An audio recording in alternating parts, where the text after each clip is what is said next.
حضرت عمر رضی اللہ تعالیٰ عنہ کا دربار لگا ہے. ایک شخص کو پکڑ کر لوگ لے آتے ہیں کہ اس شخص نے ہمارے باپ کو قتل کر دیا. حضرت عمر رضی اللہ تعالیٰ عنہ نے پوچھا کیا ماجرا ہے بھائی؟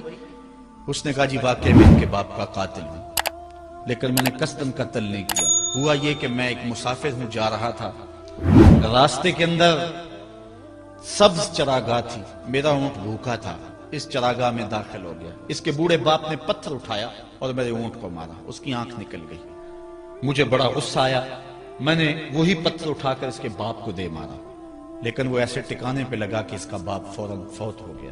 میرا قصد اور ارادہ نہیں تھا، لیکن بہرحال میں اس بات کا اقراری ہوں کہ میں نے اس کے باپ کو قتل کر دیا ہے. آپ جو حکم سنائیں میں اس کو قبول کروں گا، لیکن میں ایک مہلت مانگتا ہوں کہ میرے دوست، میرے بھائی کی کوئی رقم میرے ذمے ہے، میرے پاس اس نے امانت رکھی ہوئی ہے اور وہ مجھے پتا ہے کہ میں نے کہاں چھپا کے رکھی ہوئی ہے. اگر آپ فیصلہ کر دیتے اور میری گردن کاٹ دی جاتی ہے تو وہ امانت جو میں نے رکھی ہوئی ہے سنبھال کر کے، میرے علاوہ کوئی جانتا بھی نہیں ہے، تو وہ اس تک کون پہنچائے گا؟ اگر آپ مجھے 3 دن کی مہلت دے دیں تو میں جا کر کے اس کی امانت اس کو واپس کر کے پھر واپس آؤں گا. پھر یہ پھندا پھانسی کا میں اپنے گلے میں ڈلوانے کے لیے تیار ہوں. حضرت عمر رضی اللہ تعالیٰ عنہ نے فرمایا کہ کوئی شخص تیری ضمانت دے دے تو ہم تجھے چھٹی دینے کے لیے تیار ہیں. اس نے دائیں بائیں دیکھا، پورے مدینے میں اس کا کوئی شناسہ ہی نہیں تھا، واقف ہی نہیں تھا، ایک اجنبی شخص تھا. حضرت ابو ذر غفاری کھڑے ہو گئے، کہا حضرت عمر میں اس کی ضمانت دیتا ہوں. ضمانت دے دی گئی، وہ چلا گیا.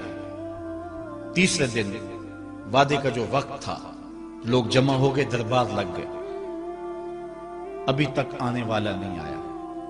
لوگوں نے کہا ابو ذر تو نے غلطی کی ہے، ایک اجنبی کی ضمانت دی اور ابھی تک وہ نہیں آیا.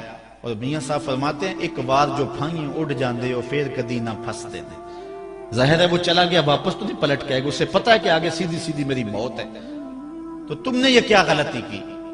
خیر آپ نے فرمایا کہ اگر وہ نہ آیا تو یہ پھانسی کا پھندا میرے گلے میں ڈال لینا، لیکن بہرحال میں نے اس کی ضمانت دی. کچھ عرصہ بیتا کہ دور سے گرد و غبار اڑتا ہوا دکھائی دیا. جب صورت واضح ہوئی تو وہی شخص تھا. حضرت عمر فاروق رضی اللہ تعالیٰ عنہ کے دربار میں کھڑا ہو کہنے لگا حضرت کسی وجہ سے تاخیر سے پہنچا ہوں، معذرت چاہتا ہوں، اب جو حکم ہے پورا کیجیے. حضرت عمر رضی اللہ تعالیٰ عنہ اس کے پھانسی کے احکامات جاری کر چکے تھے. آپ نے فرمایا کہ ابو ذر یہ بتا کہ تو نے اس کی ضمانت کیسے دی جب تو اسے جانتا نہیں تھا؟ تو سنو حضرت ابو ذر غفاری نے کیا کہا. ایک اجنبی میرے محمد کے مدینے میں پناہ مانگ رہا تھا اور اس نے چاروں سمت دیکھا اور کوئی شخص نہیں تھا جو اس کو امان دیتا اور اس کی ضمانت دیتا، تو میں نے اس لیے ضمانت دے دی کہ نہ بھی آیا تو اپنی جان چلی جائے گی. کل کو یہ تو نہیں کہے گا کہ محمد کے مدینے میں کسی نے ضمانت مانگی تھی، پورے شہر میں کوئی ضمانت دینے والا نہیں تھا. اس کو کہا کہ انہوں نے تو ضمانت دے دی، میاں اب تو بتا کہ تو چلا گیا تھا، تجھے جانتا کوئی نہیں تھا، نہ پلٹ کے آتا تو تجھے کوئی پوچھنے والا نہیں تھا، تو تو نے یہ دوبارہ موت کے منہ میں کیوں اپنا سر رکھا ہے؟ تو اس نے کہا کہ میں نے کہا کہ ایک اجنبی کی ضمانت ایسے شخص نے دی ہے جو مجھے جانتا بھی نہیں ہے، اور اگر میں نہ گیا تو لوگ قیامت تک اجنبیوں پر بھروسہ نہیں کریں گے کہ اجنبی یوں سلوک کیا کرتے ہیں. تو حضرت عمر رضی اللہ تعالیٰ عنہ اس کے پھانسی کے احکام جاری کیے. تو جن کے باپ کو قتل کیا تھا وہ بیٹے کھڑے ہو گئے، کہنے لگے تاریخ کی کالک ہم اپنے منہ پہ ملیں گے، ہم بھی اپنے باپ کے قاتل کو معاف کر دیتے ہیں. یہ ہماری تاریخ ہے، یہ ہماری کہانی ہے. لیکن آج ہم کس جگہ پہ کھڑے ہیں اور کیا ہماری صورتحال ہے؟ نہ ہمارا کردار رہا اور نہ ہمارا کوئی تشخص رہا. آج ہم نے اپنا تشخص بھی مٹا کے رکھ دیا، اپنے طرز زندگی بھی بدل دی. نہ ہماری باطن کی وہ روشنی رہی، نہ ظاہری وہ صورتیں رہی کہ ہم پہچانے جائیں کہ حضور کے غلام ہیں، بلکہ آج بھانت بھانت کی بولیاں بول رہے ہیں. اقبال نے کیا کہا تھا؟ اپنی ملت پر قیاس اقوام مغرب سے نہ کر، خاص ہے ترکیب میں تجھے قوم رسول ہاشم. حضرت عمر نکلے یروشلم میں ایک اونٹ ہے، ایک غلام ہے، کبھی وہ سوار ہوتا ہے، کبھی آپ باری مقرر کی ہے۔ جب قریب پہنچے یروشلم کے تو عمر کی باری نکیل پکڑنے کی اور غلام کی باری اوپر سوار ہونے کی آ گئی۔ غلام نے کہا آقا میں مرضی سے اپنی باری چھوڑتا ہوں، آپ آ جائیں، دشمنوں کے مفتوحہ علاقے میں آ رہے ہیں، تازہ تازہ علاقہ فتح ہوا ہے، اسلام کی شان و شوکت ظاہر ہو۔ عمر نے کہا اسلام کی شان و شوکت ایسے ظاہر نہیں ہوتی ہے، اپنی باری پہ تم بیٹھو گے، اپنی باری پہ میں بیٹھوں گا۔ لوگ منتظر کھڑے ہیں، دور سے جب دیکھا کہا اس کی ہیبت سے کانپتے تھے ہم، یہ تو کوئی حبشی لگتا ہے، رنگ کالا ہے، ہونٹ موٹے ہیں، اس سے تو زیادہ حسین اس کا غلام ہے جو آگے آگے چل رہا ہے۔ حضرت ابو عبیدہ نے کہا دھوکہ کھا رہے ہو، ہمارا آقا وہ نہیں ہے جو اونٹنی کے اوپر سوار ہے، ہمارا آقا وہ ہے جو لگام تھامے آگے آگے چل رہا ہے۔ حضرت عمر رضی اللہ تعالیٰ عنہ کو آگے بڑھ کے جابیہ کے مقام پہ حضرت ابو عبیدہ بن جراح نے استقبال کیا، تو حضرت عمر آگے بڑھے اور انہوں نے آگے بڑھ کر کے حضرت ابو عبیدہ کے دونوں کندھوں پہ ہاتھ رکھا، اور سنو حضرت عمر نے کیا کہا لا الہ الا اللہ انا کنا اذل قوم فاعزنا اللہ بالاسلام۔ کہا کہ لا الہ الا اللہ، اے ابو عبیدہ بن جراح، ہم ایک ذلیل قوم تھے اور اللہ نے ہمیں اسلام کی وجہ سے عزت عطا کی ہے، اور میں تمہیں ایک تاریخ ساز بات کہنے لگا ہوں، اور وہ یہ ہے کہ جب تک ہم اس عزت والے اسلام کے دامن کو تھامے رہیں گے ہماری عزت قائم رہے گی، اور جب اسلام کے علاوہ کسی اور جگہ سے عزت ڈھونڈیں گے تو رسوا کر کے رکھ دیے جائیں گے۔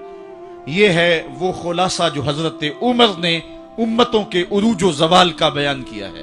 اس امت کو جو خیرات ملی ہے تخت و تاج کی، وہ پینٹاگون سے نہیں ملی، وہ واشنگٹن سے نہیں ملی، وہ وائٹ ہاؤس سے نہیں ملی، وہ محمد عربی کے جوڑوں کا صدقہ ملی ہے۔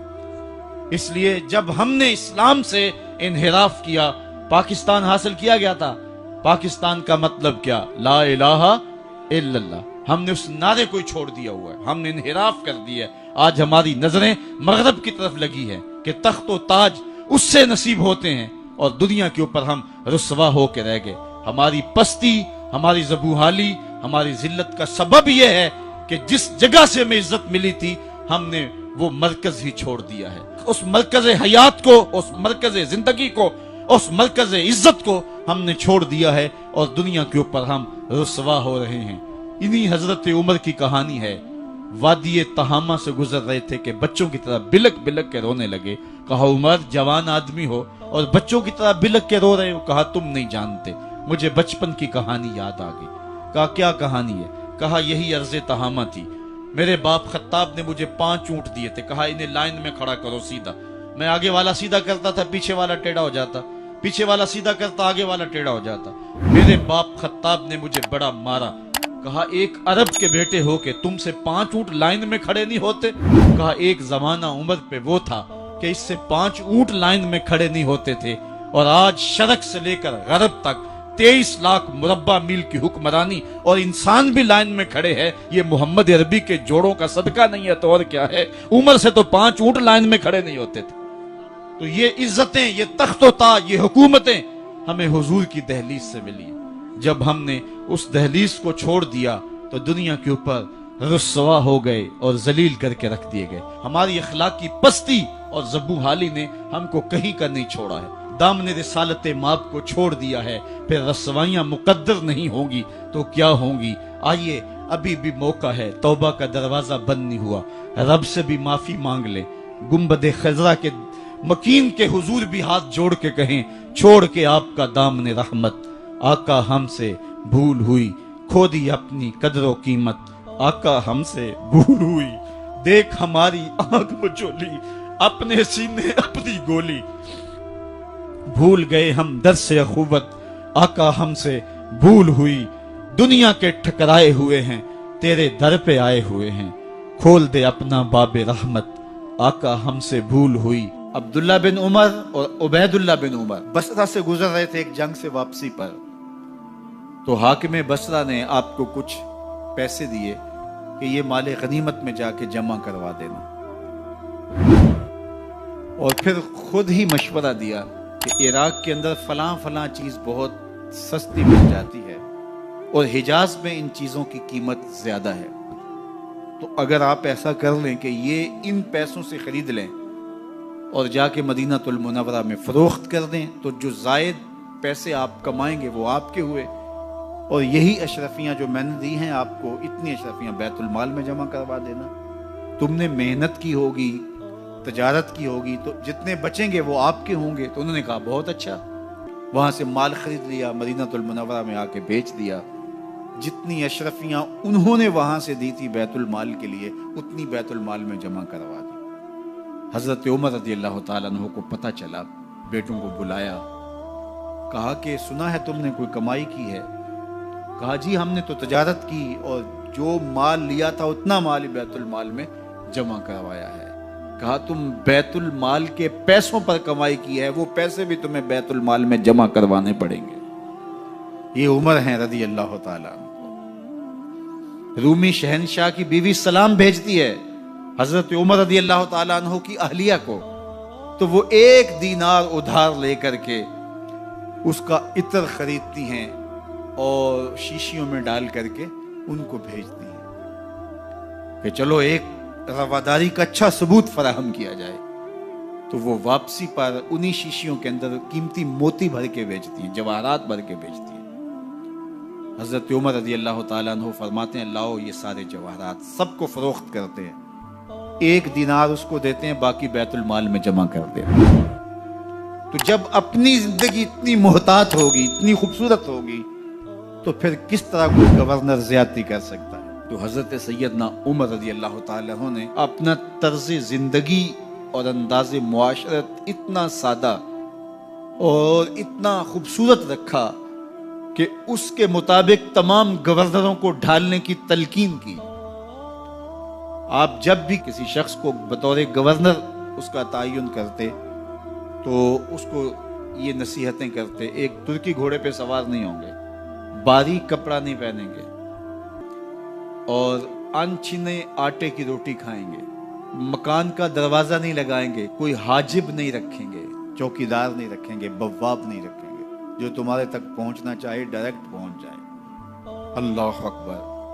اور پھر جب کسی کو متعین کیا جاتا اس کی جائیدادیں لکھ لی جاتی کہ اس کے پاس کتنی جائیداد ہے، وہ حساب اپنے پاس رکھتے. اور جب وہ معزول ہوتا یا اس کا وقت ختم ہوتا تو آپ دیکھتے کہ اب اس کے پاس جائیداد کتنی ہے. اگر وہ جو پہلے آپ نے اپنے پاس ریکارڈ رکھا ہوتا اس سے جائیداد اس کی زیادہ ہوتی تو حضرت عمر بقیہ جائیداد بیت المال میں جمع کرتے.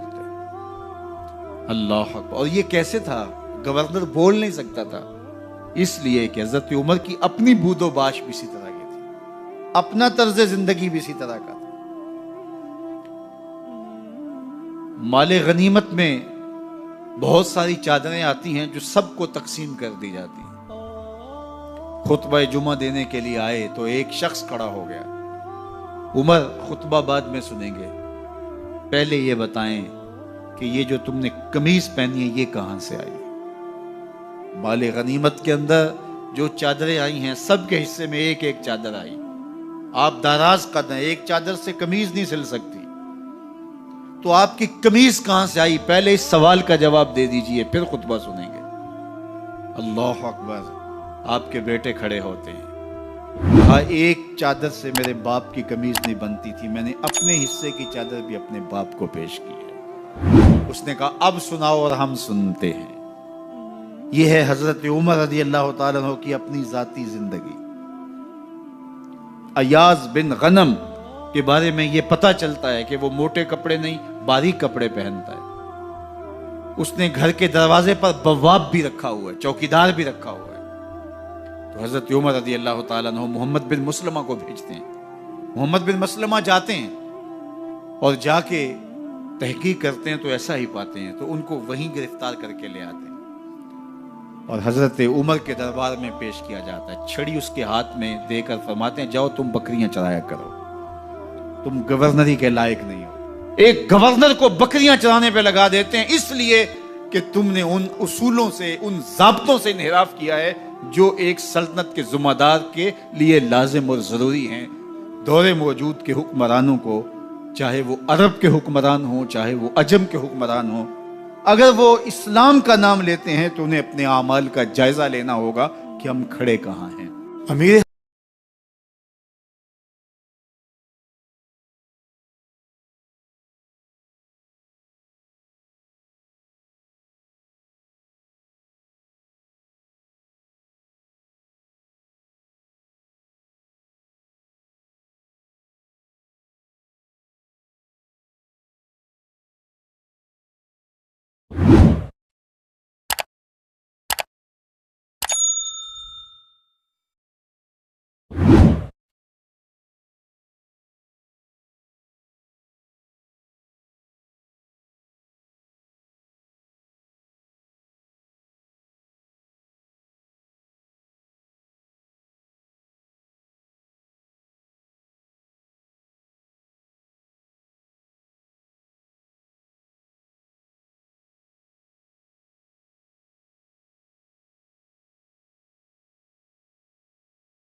حضرت عمر بن عبدالعزیز جو کہ اموی خاندان کے چشم و چراغ تھے، لیکن ان کا مزاج سب سے ہٹ کے تھا، انوکھا اور نرالا تھا۔ سلیمان نے ساری زندگی تخت و تاج کی بسر کرنے کے بعد سوچا کہ میں ان کو اپنا نائب بناؤں۔ تو خیر، جب ان کا انتقال ہوا تو لوگ دمشق کی جامع مسجد میں جمع ہوئے اور وصیت نامہ پڑھا گیا۔ تو حضرت عمر بن عبدالعزیز کھڑے ہوئے، فرمایا لوگوں، نہ تو میری منشا تھی کہ مجھے خلیفہ بنایا جائے اور نہ مجھے اس بات کا علم تھا، یہ میری منشا اور آپ لوگوں کی مشاورت کے بغیر کیا گیا ہے، میں اس سے دستبردار ہوتا ہوں، آپ جس کو چاہیں اپنا خلیفہ مقرر کر لیں۔ تو لوگوں نے کہا آپ ہی ہمارے امیر ہیں، آپ ہی ہمارے خلیفہ ہیں۔ تو آپ نے فرمایا کہ جب تک اللہ کی اطاعت کرتا رہوں تب تک تمہارا خلیفہ رہوں۔